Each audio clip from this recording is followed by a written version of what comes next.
Praise the Lord, hallelujah. मैं आज एक बार फिर आपके सामने परमेश्वर के अनुग्रह से आई हूँ। आज हम देखेंगे कि आपके घाव से दूसरे की चंगाई। आज का हमारा जो वचन का टॉपिक है वो है आपके घाव से दूसरे की चंगाई। उसके लिए हम खोलेंगे पहला पतरस उसका 2 और 19 से 24। पहला पतरस चैप्टर 2 वर्स 19 टू 24, जहाँ पर इस प्रकार से लिखा हुआ है, क्योंकि यदि कोई परमेश्वर का विचार करके अन्याय से दुख उठाता हुआ क्लेश सहता है तो यह सुहावना है। क्योंकि यदि तुमने अपराध करके घूसे खाए और धीरज धरा तो इससे क्या बड़ाई की बात है। पर यदि भलाई करके दुख उठाते हो तो धीरज धरते हो तो यह परमेश्वर को भाता है। यहाँ इस प्रकार से लिखा है, और तुम इसी के लिए बुलाए भी गए हो, क्योंकि मसीह भी तुम्हारे लिए दुख उठाकर तुम्हें एक आदर्श दे गया है कि तुम भी उसके पद चिन्हों पर चलो। ना तो उसने पाप किया और ना उसके मुंह से छल की कोई बात निकली। वह गाली सुनकर गाली नहीं देता था और दुख उठाकर किसी को भी धमकी नहीं देता था, पर अपने आप को सच्चे न्याय के हाथ में सौंपता था। ये परमेश्वर का जीवित कलाम है। इसके पढ़े और इसके सुने जाने पे परमेश्वर बड़ी आशीष दे। तो मेरे प्रियो, हम सभी लैंड डेज में चल रहे हैं और हमारे लिए ये बहुत ही अच्छा, बहुत ही पावन हम कहें तो दिन हैगा। और आज मैं आपके सामने एक टॉपिक को लेके आई हूँ। धन्यवाद देती हूँ मैं आप सभी का कि आप मेरे चैनल को लाइक कर रहे हैं, सब्सक्राइब कर रहे हैं। धन्यवाद देती हूँ मैं आपका, क्योंकि आप मुझे नहीं बढ़ा रहे हैं, आप परमेश्वर के सुसमाचार और कलाम को दुनिया की उस छोर तक पहुँचा रहे हैं। ना जाने कितने लोगों को इस सुसमाचार कलाम की ज़रूरत होगी, ना जाने कितने लोगों को आज आज़ादी, उनके प्रश्नों का उत्तर मिल रहा होगा। तो मेरा जो टॉपिक है वो टॉपिक है आपके घाव से दूसरे की चंगाई। हमारा टॉपिक है आपके घाव से दूसरों की चंगाई। मैंने पहला पतरस 2 उसके 19 से 24 तक आपके सामने पढ़ा। अब पहला प्रश्न है कि आपकी बुलाहट क्या है। हम सबको परमेश्वर ने बुलाया अपने पास और हम सब उसके पास आ गए, है ना। तो आपकी बुलाहट क्या है? 2 चीज़ें हैं। पहला है प्रक्रिया, दूसरा है गवाही। 2 चीज़ें हैं बुलाहट के अंतर्गत। पहला है प्रक्रिया और दूसरा है गवाही। प्रक्रिया क्या है हम देखेंगे। प्रक्रिया क्या है? जो लोग आपके बारे में बोलते हैं,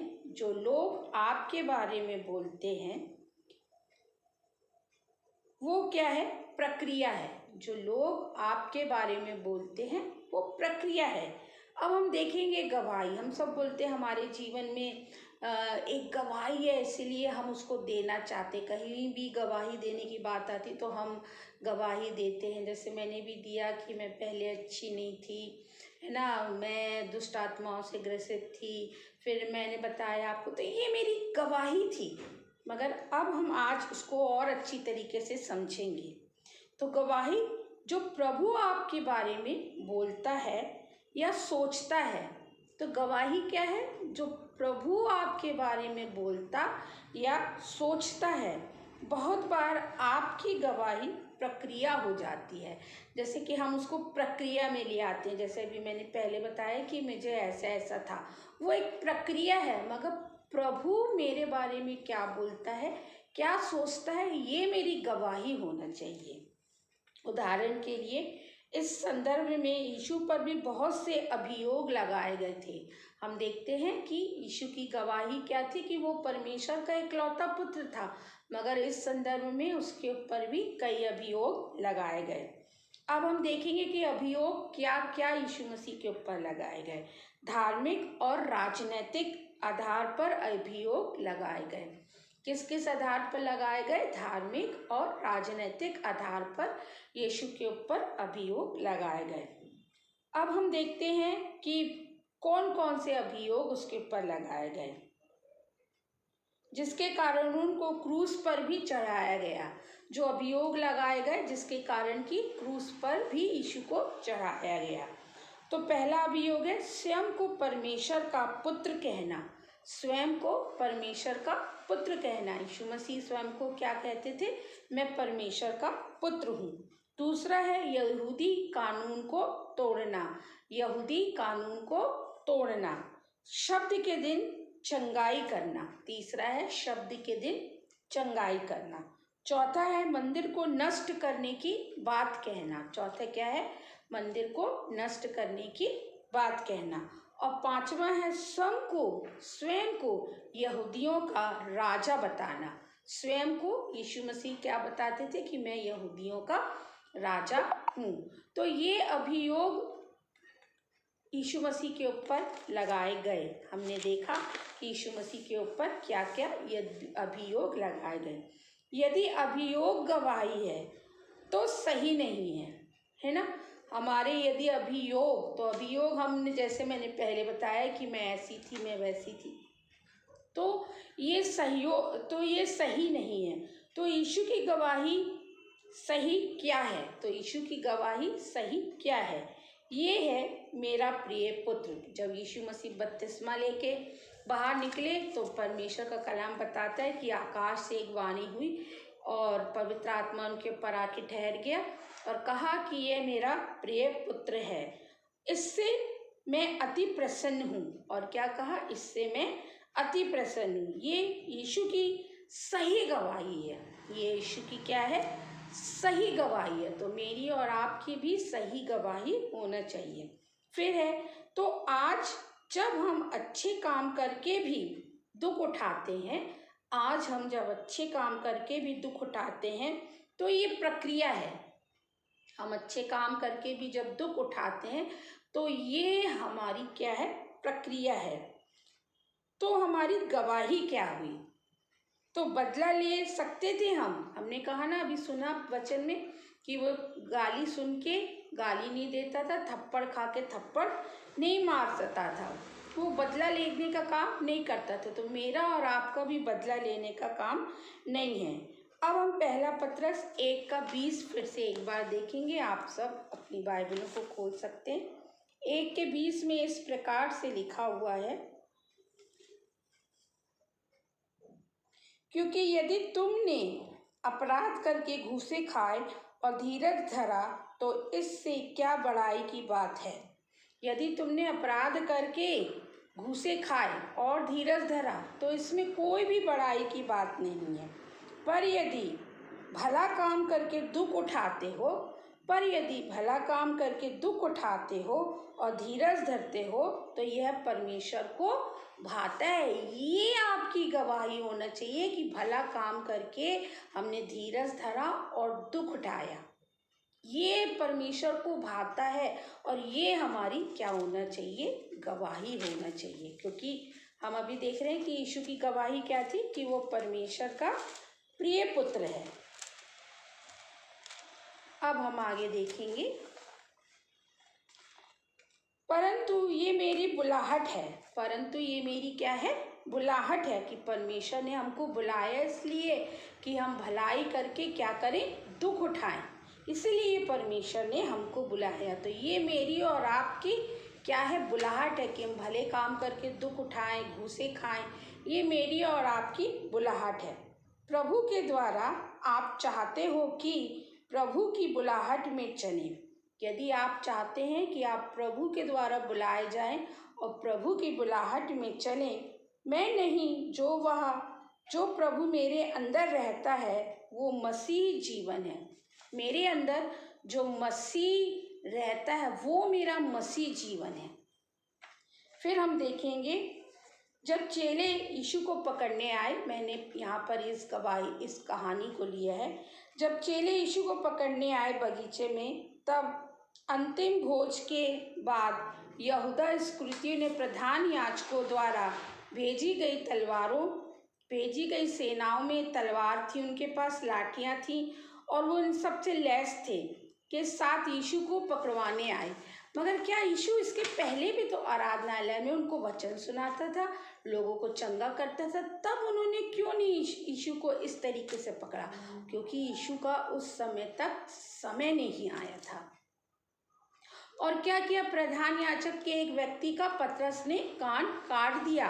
तो यीशु मसीह ने ये नहीं कहा कि बहुत अच्छा किया तूने इसका कान काट दिया। यीशु मसीह ने उस कान को उठाया और उस कान को जोड़ दिया। तो पर यीशु मसीह भला काम करके दुख उठा रहा था। मेरे और आपको भी अगर आज हम भला काम कर रहे हैं, सुसमाचार कलाम पहुंचा रहे हैं, किसी को प्रेम की वाणी के द्वारा यीशु मसीह के पास ला रहे हैं, और उसके बाद हमारे ऊपर निंदा हो रही है, हमारे ऊपर क्लेश आ रहे हैं, तो हमारा ये दुख उठाना परमेश्वर को भाता है। और यही मेरी और आपकी बुलाहट है।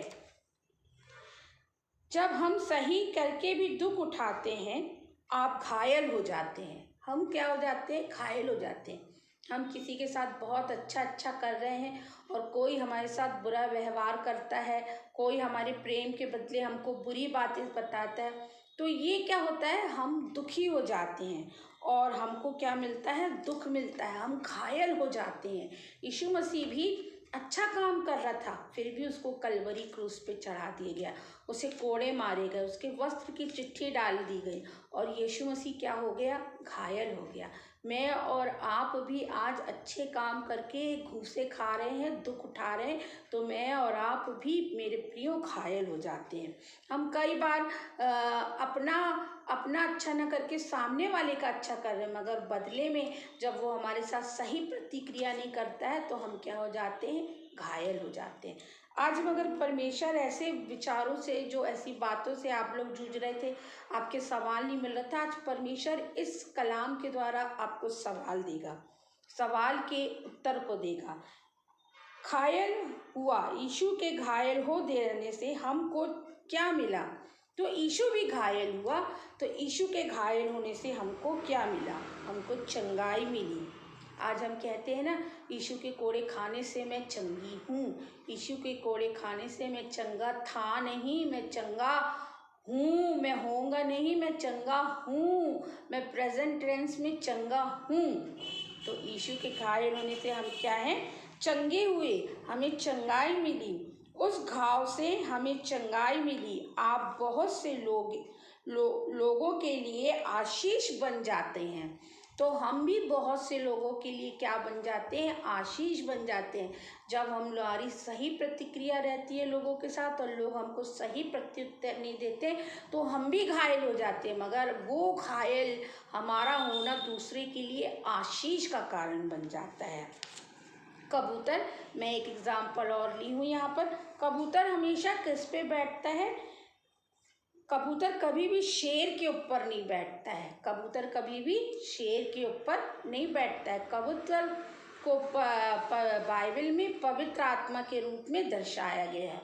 जब यीशु मसीह बपतिस्मा लेके निकले और परमेश्वर के स्वर्ग खुला और बादल में से आवाज आई कि ये मेरा प्रिय पुत्र है, और कबूतर की नाई पवित्र आत्मा यीशु मसीह के ऊपर आके ठहर गया। तो वो कबूतर क्या है? वो पवित्र आत्मा है। तो पवित्र आत्मा कभी भी शेर के ऊपर नहीं बैठता है, हमेशा पवित्र आत्मा मेमने के ऊपर बैठता है। तो यीशु मसीह कौन था? परमेश्वर का वो पवित्र मेमना था। वो झाड़ी में फंसा हुआ जब इसहाक को अब्राहम मोरिया पर्वत पर लेके गया बलिदान करने को, तो परमेश्वर ने उसको क्या दिखाया था? वो मेमना दिखाया था। इसीलिए वो मेमने के ऊपर पवित्र आत्मा आके बैठा। यदि हम मेमने हैं तो अभिषेक आप पर है। यदि आप मेमने हैं प्रभु यीशु मसीह के, तो अभिषेक आपके ऊपर है, आपके ऊपर है। उसके घाव से चंगाई नहीं हुए, मगर चंगे हैं। हम चंगे होंगे नहीं, हम चंगे हैं। हमें चंगाई मिलेगी नहीं, हमें चंगाई मिल गई है। और जब हम मृत्यु हमारे ऊपर काम करती है, जब मृत्यु हमारे ऊपर काम करती है, जब मृत्यु हमारे ऊपर काम करती है, तो जीवन दूसरे पर काम करता है। तो जीवन दूसरे पर काम करता। हम देखते हैं कि यीशु मसीह के ऊपर जब मृत्यु काम कर रही थी, तब जीवन मेरे और आपके ऊपर काम कर रहा था, और तब प्रभु आपकी गवाही को सुनना चाहता है। तो हमारे यीशु मसीह के घायल होने से हम चंगे हैं नहीं, हमें चंगाई मिलेगी नहीं, हमें चंगाई मिल गई है। यीशु मसीह धनाढ्य हो के कंगाल हो गया ताकि मैं और आप धनाढ्य हो जाएं। तो हम धनाढ्य होंगे नहीं या कभी होंगे, मगर हम धनाढ्य हैं, ये मेरी और आपकी गवाही है। आइए हम प्रार्थना करें। धन्यवाद मेरे परमेश्वर पिता कि आपके घाव के द्वारा प्रभु हम सब चंगे हुए। पिता परमेश्वर, आज लोगों के जितने भी शारीरिक घाव हैं, आत्मिक घाव हैं, पिता परमेश्वर, वो सब हील हो जाएं। पिता परमेश्वर, ओ पिता परमेश्वर मेरे राजा, जो लोग पिता परमेश्वर देख नहीं सकते, चल नहीं सकते, सुन नहीं सकते, बोल नहीं सकते हैं पिता, कई सालों से बेड पे पड़े हैं, व्हील चेयर पे रहेंगे, यीशु मसीह के नाम से, यीशु मसीह के नाम से मैं कहती हूँ, उठो यीशु मसीह के नाम से और चलो और फिरो, और तमाम उनके जीवन के पहाड़, बीमारी, लाचारी, बेबसी, गरीबी के, अकेलेपन के, जाके समुद्र में लग जाओ। यीशु मसीह के नाम से जाके समुद्र में लग जाओ। ओ प्रभु, आपने ऐसा कर दिया, हम आपका धन्यवाद देते हैं पिता। हर एक व्यक्ति को तेरे समर्थी और जोरावर हाथों में रखते हैं, और इस विनती को हमारे उद्धारकर्ता, मुक्तिदाता, नासरत के राजा प्रभु यीशु मसीह के नाम से मांगते हैं। और कलीसिया कहती है आमीन, आमीन, आमीन, आमीन। जय मसीह की। एक बार फिर आप सभी को मेरे इस कलाम के द्वारा, ये मेरा कलाम नहीं, ये परमेश्वर का कलाम है, बोलने वाली मैं हूँ, मगर आत्मा उसका है, कलाम उसका है, वचन उसका है। आप सभी लोग बहुत ब्लेस्ड हुए होंगे और आप इस वचन को समझ पाए होंगे। मैं प्रार्थना जब कर रही थी तो प्रभु ने मुझे बोला कि मैं इस बात को आपको समझाऊं। मैंने कहा कि तो जितने भी लोगों के जीवन के पहाड़ हैं वो समुद्र में जाके लग जाएं।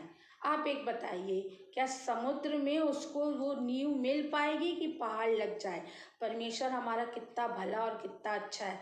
समुद्र में कोई भी चीज़ जाके लगती नहीं, क्योंकि समुद्र इतना गहरा है कि वो पूरा उसको डुबो देता है। परमेश्वर कहता है बीमारी, गरीबी, लाचारी, बेबसी समुद्र में जाके, ताकि अब फिर कभी हमको वो बीमारी, लाचारी, बेबसी, गरीबी कभी नहीं दिखेगी। इस बात का ये मतलब है।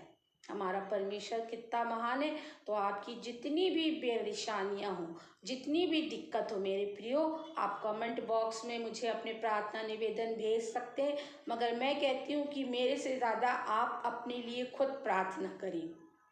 आपकी जो भी प्रॉब्लम है, इस कलाम के द्वारा, प्रभु यीशु मसीह के इस कलाम के द्वारा, बीमारी, लाचारी, बेबसी, गरीबी के पहाड़ों को बोलो यीशु मसीह के नाम से उखड़ो और जाके समुद्र में लग जाओ। हमारा परमेश्वर इतना अच्छा है, जब आप उसके नाम से इन सब पहाड़ों को उखाड़ेंगे तो वो फिर सालों, पूरी जिंदगी आप जब तक रहेंगे आपको कभी नहीं दिखेंगे, क्योंकि समुद्र में कोई भी चीज़ लगती नहीं, वो डूब जाती है। मेरा और आपका परमेश्वर कितना भला और कितना अच्छा है। आप इस चैनल को सब्सक्राइब करें, ज़्यादा से ज़्यादा अपने फ्रेंड्स में, अपने ग्रुप में इसको शेयर करें, क्योंकि आप जितना इसको शेयर करेंगे उतना यूट्यूब हमारे चैनल को आपके पास लेके आएगा, और सबसे ज़्यादा उन बंधनों में पड़े हुए लोगों तक ये सुसमाचार कलाम पहुँचेगा। ना जाने आपके एक शेयर करने से एक आत्मा बच जाएगी और स्वर्ग में बड़ा आनंद होगा।